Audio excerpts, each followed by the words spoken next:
Good morning, everyone, and welcome to the class. We are doing the revision of the chapter Contemporary South Asia in Contemporary World Politics. And under this chapter, we were discussing about the South Asia. What do we understand by South Asia? And we have also discussed, we have taken an overview of the domestic politics of different countries of South Asia, and by this overview we have seen that in countries of South Asia there is a trend towards democracy, because we have seen countries like Nepal and Bangladesh, they have moved towards democracy, and India and Sri Lanka already they have a successful democracy, and we have also seen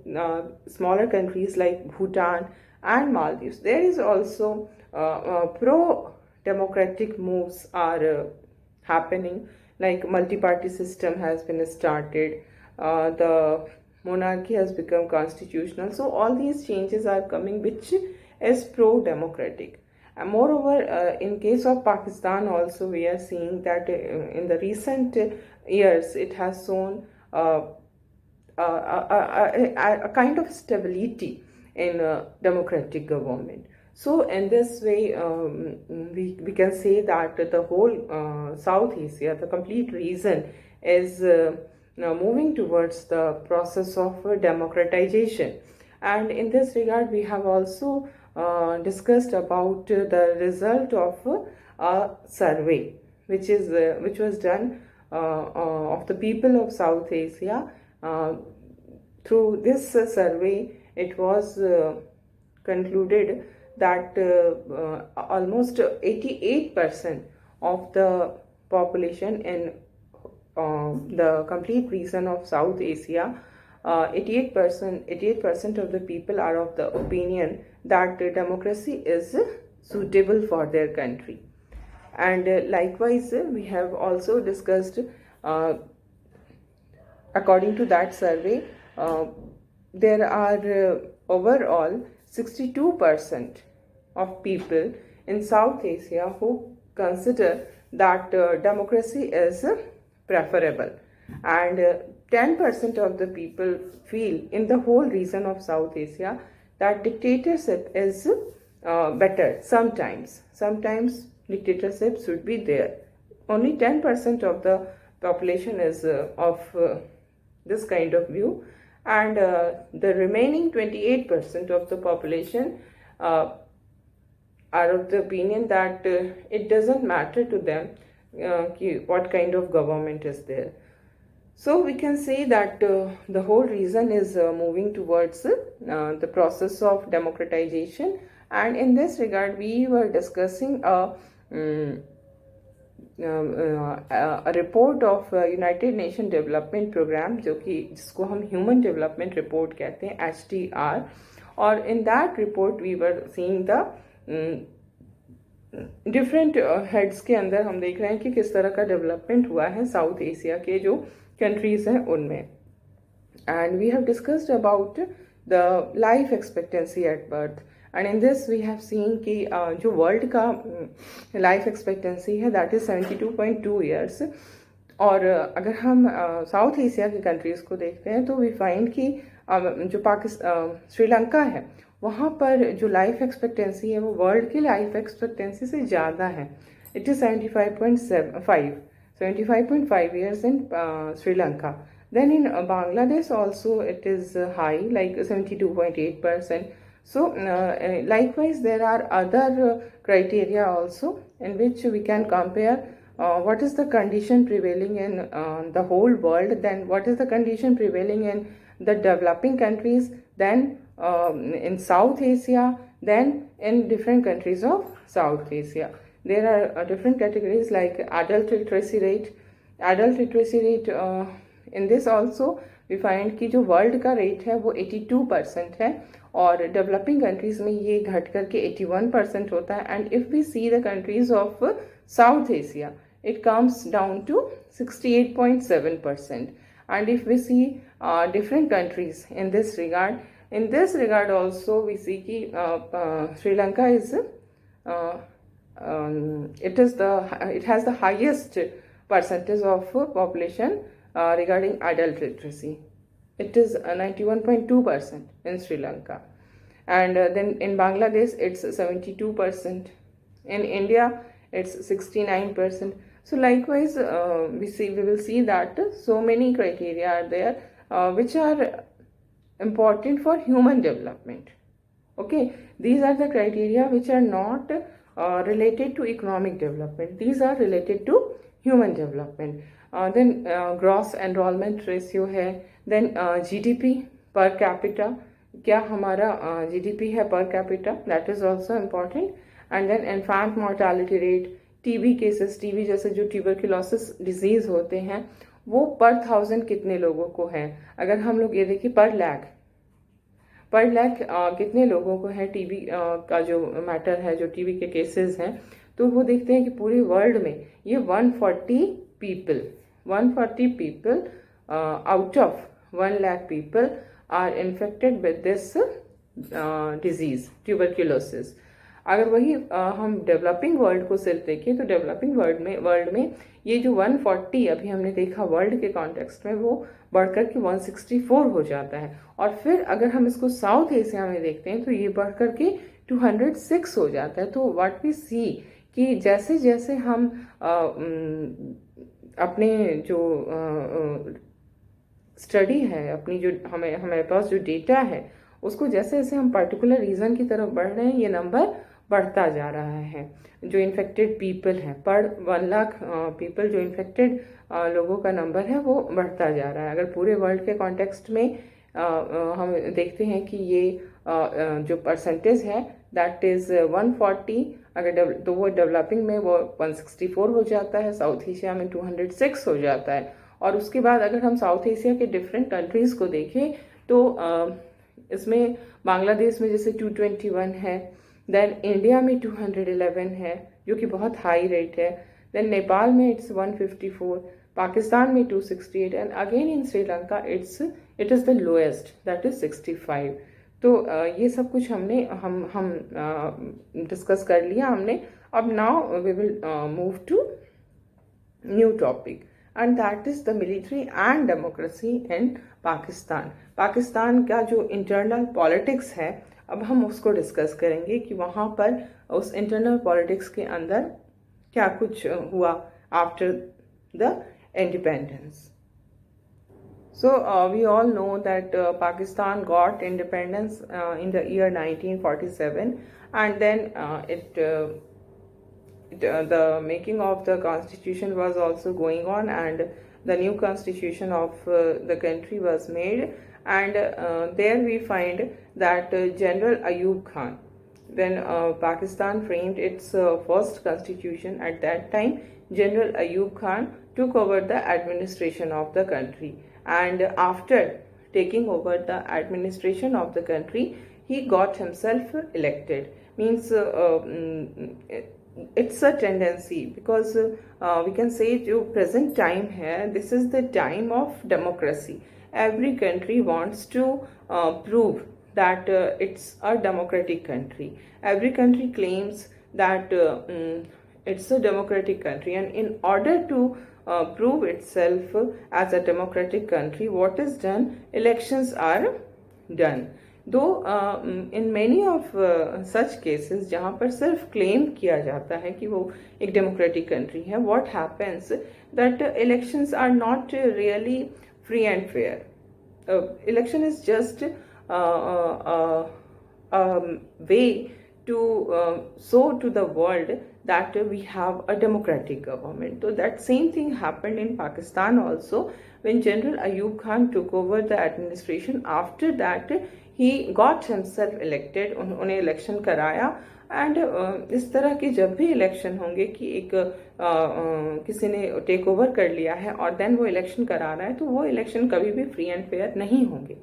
और उस election का purpose सिर्फ यही होता है कि जो गलत तरीके से पावर को जिस रूलर ने लिया है उसको दुनिया को ये दिखा दिया जाए कि हमने हमें लोगों का मैंडेट मिला हुआ है, people has given us the mandate and that is why we are ruling over them.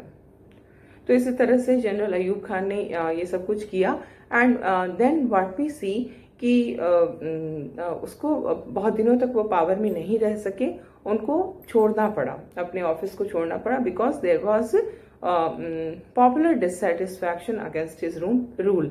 People were not liking his rule and the level of dissatisfaction was very high, and that is the reason that we see Ayub Khan has to give up the office. And then, so you must know the first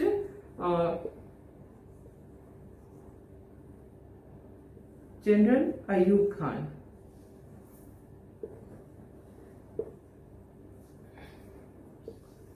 He took over the administration, but he was not able to hold the post for long. He has to give up his post, and then there was again military takeover. Okay, फिर से military takeover हो जाता है, and this time this military takeover was done under General Yahya Khan. So after Ayub Khan, who comes? General Yahya Khan.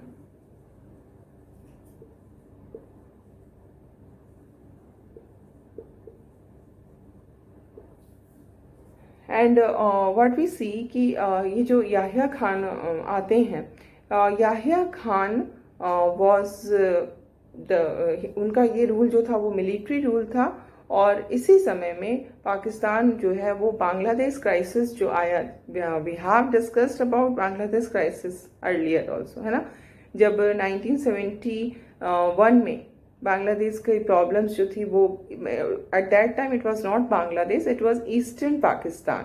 Pakistan was divided into two part, western Pakistan and eastern Pakistan.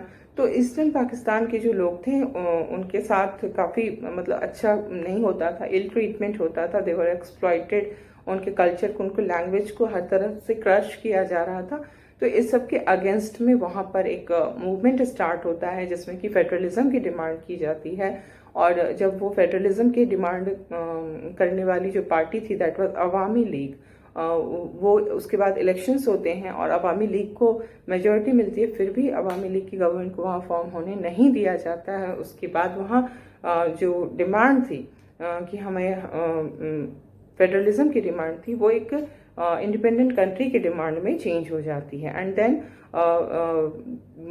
India got also involved in this matter because so many people started to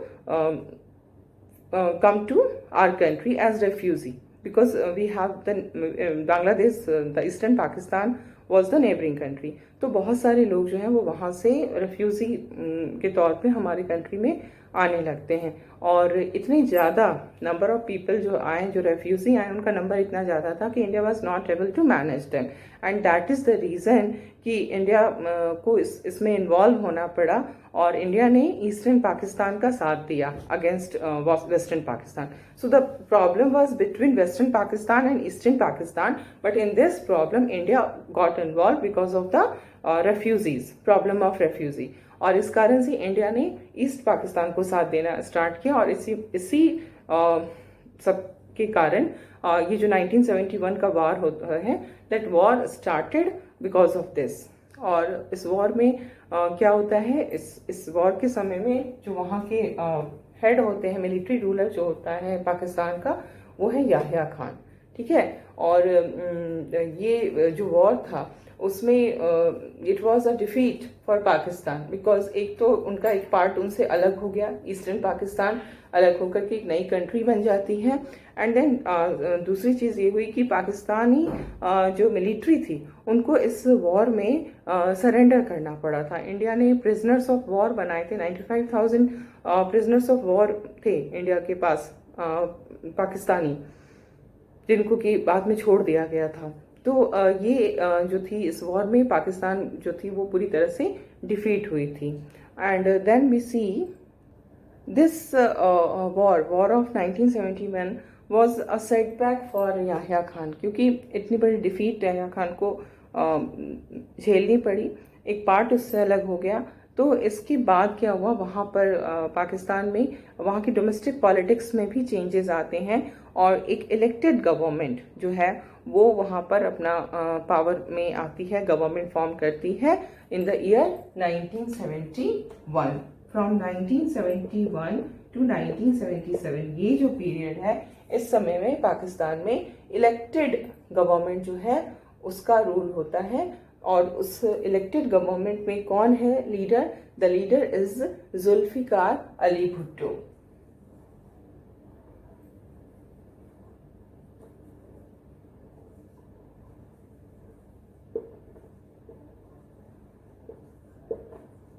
okay, Zulfikar Ali Bhutto, he was the leader of the government। Government उनके leadership में ही form होती है, जो कि एक democratic government थी, जो कि एक डेमोक्रेटिकली इलेक्टेड गवर्नमेंट थी। ओके, और ये जो गवर्नमेंट है वो 1977 तक रहती है। But in 1977 what happened that general Ziaul हक he removed Zulfikar Ali Bhutto, who was the popular leader। he's not connected to the military, है ना, उसका उनका मिलिट्री से कोई रिलेशन नहीं था। he was the leader of the people and ये जो गवर्नमेंट इस समय बनी हुई थी ये टोटली डेमोक्रेटिक थी। एंड देन 1977 में हम देख रहे हैं कि क्या हुआ, जनरल जियाउल हक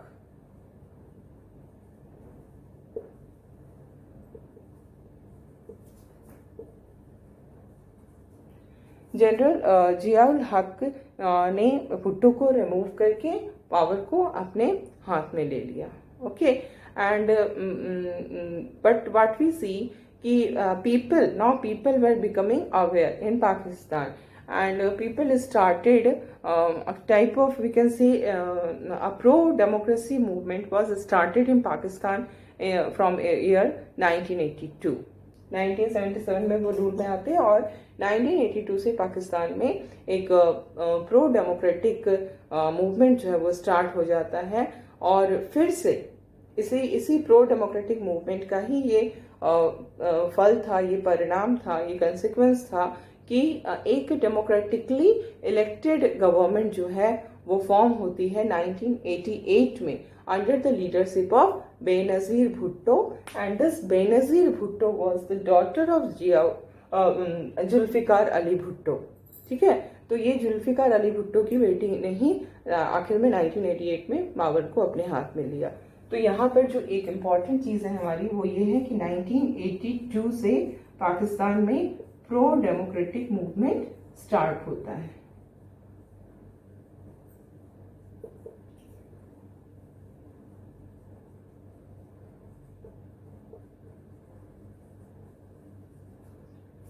ओके, इट्स टाइमलाइन। ये हम टाइमलाइन डिस्कस कर रहे हैं कि कौन कौन से ईयर में कौन कौन से मेजर इवेंट्स हुए पाकिस्तान के इंटरनल पॉलिटिक्स में। And then we see in the year 1988 फिर से एक डेमोक्रेटिकली इलेक्टेड गवर्नमेंट जो है वो फॉर्म होती है in the year 1988 under the leadership of Benazir Bhutto, who was the daughter of Zulfikar Ali Bhutto.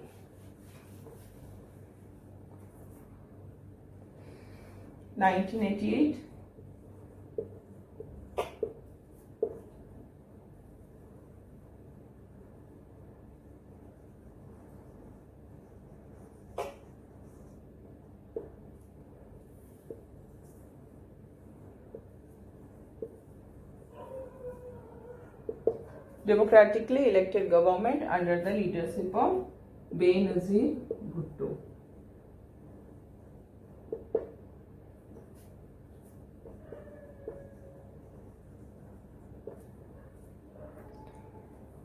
Okay, तो इस तरह से एक डेमोक्रेटिक गवर्नमेंट तो फॉर्म हो जाती है under the leadership of Benazir Bhutto. And but still we see कि उस समय का जो सिनेरियो था वो काफ़ी सही चल रहा था, बिकॉज वी सी कि वहाँ पर काफ़ी कंपटीशन था। There were some important parties.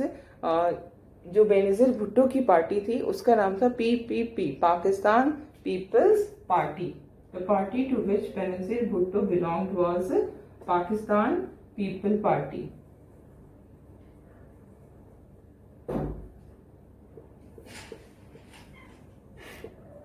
This was Pakistan People Party.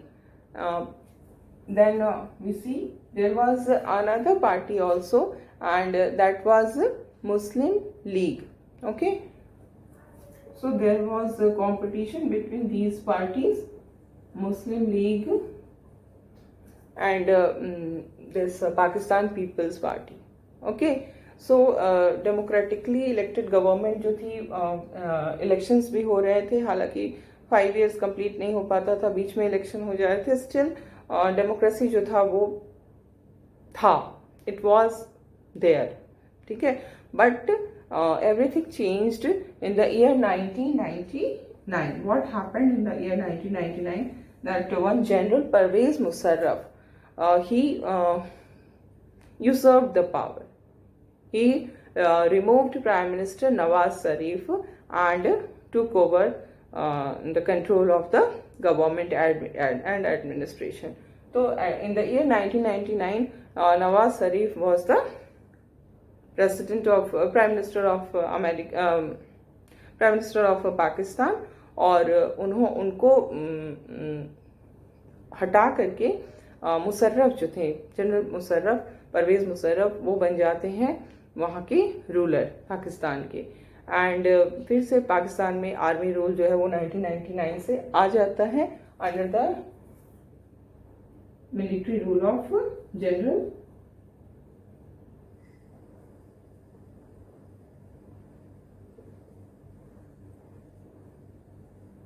Parvez Musharraf.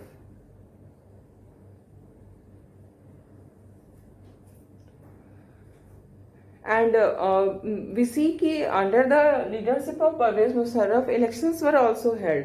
ठीक है, उन्होंने भी वही किया जैसे अयूब खान ने एडमिनिस्ट्रेशन पे कंट्रोल के बाद इलेक्शंस करवा दिए, ताकि दुनिया को ये समझ में आए कि we are democratically elected government, the people has given us the mandate. But actually वो बात कुछ भी ऐसी नहीं थी. It was a complete military rule जिसको कि किसी भी तरह से पीपल का सपोर्ट नहीं मिला हुआ था. बट व्हाट वी सी कि 2008 में पाकिस्तान फिर से डेमोक्रेसी की तरफ मूव करता है, एंड वहां पर 2008 में इलेक्शन होते हैं, और इस इलेक्शन में एक सही गवर्नमेंट, स्टेबल गवर्नमेंट का फॉर्मेशन होता है जो कि 2013 तक चलती है.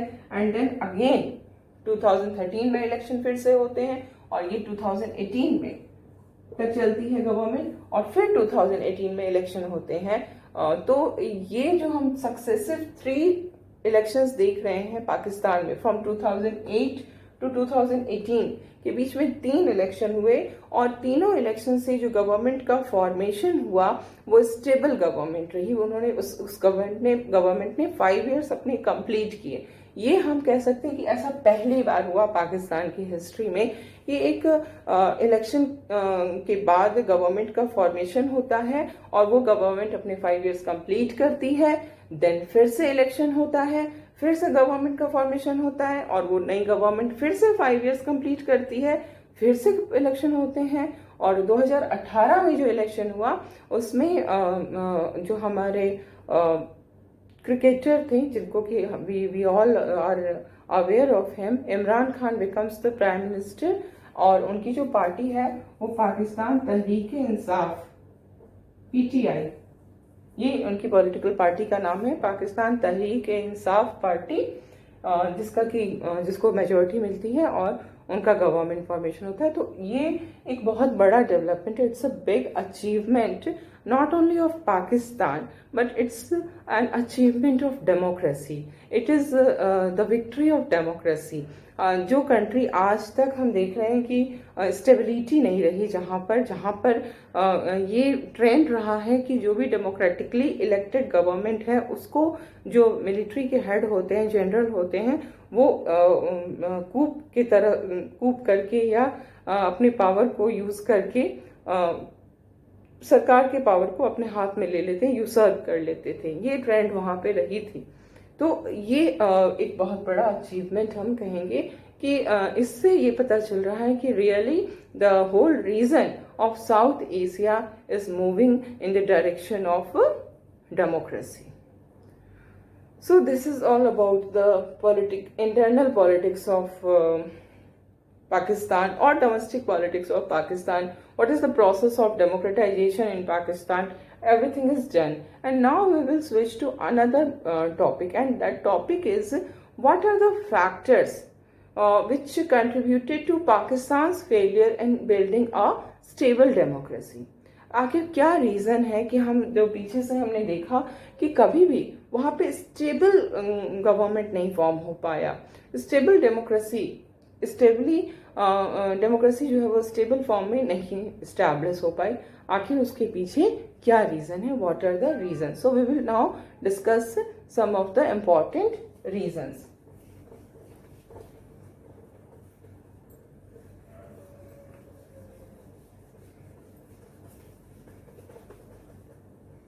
So we see the first reason is in the society of Pakistan. In the Pakistan society, there is dominance of military, clergy, and land-owning aristocracy.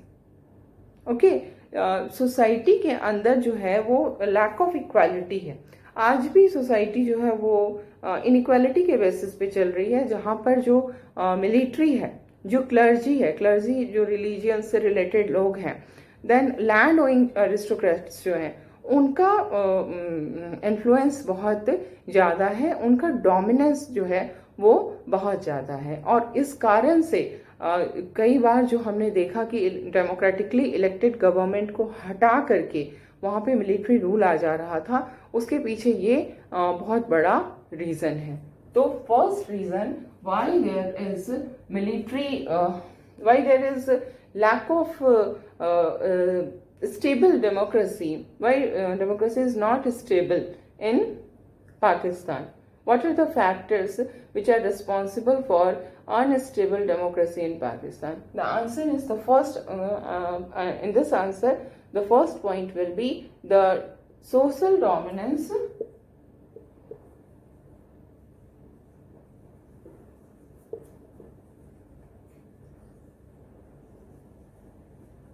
The social dominance of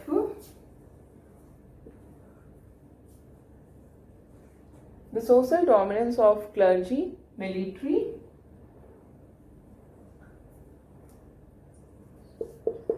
and land owning aristocracy.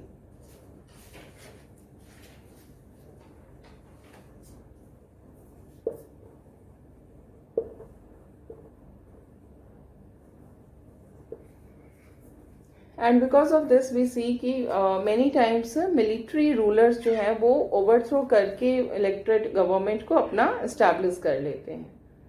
Then again there is one more reason is there, like Pakistan का जो conflict है वो India के साथ बहुत ही prominent है. We all know we have a very bad relationship with Pakistan, और हमने कई बार हमारी वॉर भी हो चुकी है पाकिस्तान के साथ.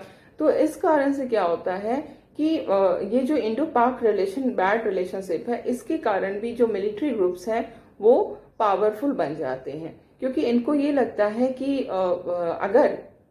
अगर पाकिस्तान में डेमोक्रेसी इस्टेब्लिश होती है, अगर पाकिस्तान में पॉलिटिकल पार्टीज बहुत इम्पोर्टेंट बन जाते हैं, तो उस सिचुएशन में पाकिस्तान जो है वो इंडिया के साथ अपने जो बैड रिलेशनशिप है उसमें वो सही ढंग से काम नहीं कर पाएगा.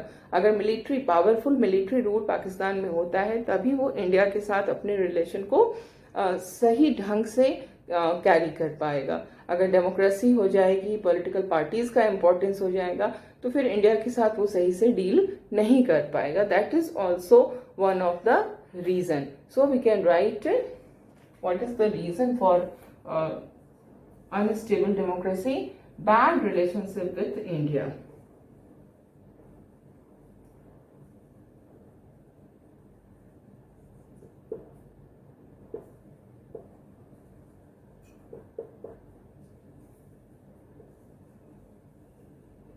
ओके, इंडिया के साथ बैड रिलेशन होना ये एक बहुत बड़ा कारण है। उनको ये लगता है कि अगर मिलिट्री रूल रहेगी तो इंडिया को वो ज़्यादा सही से ट्रीट कर पाएंगे।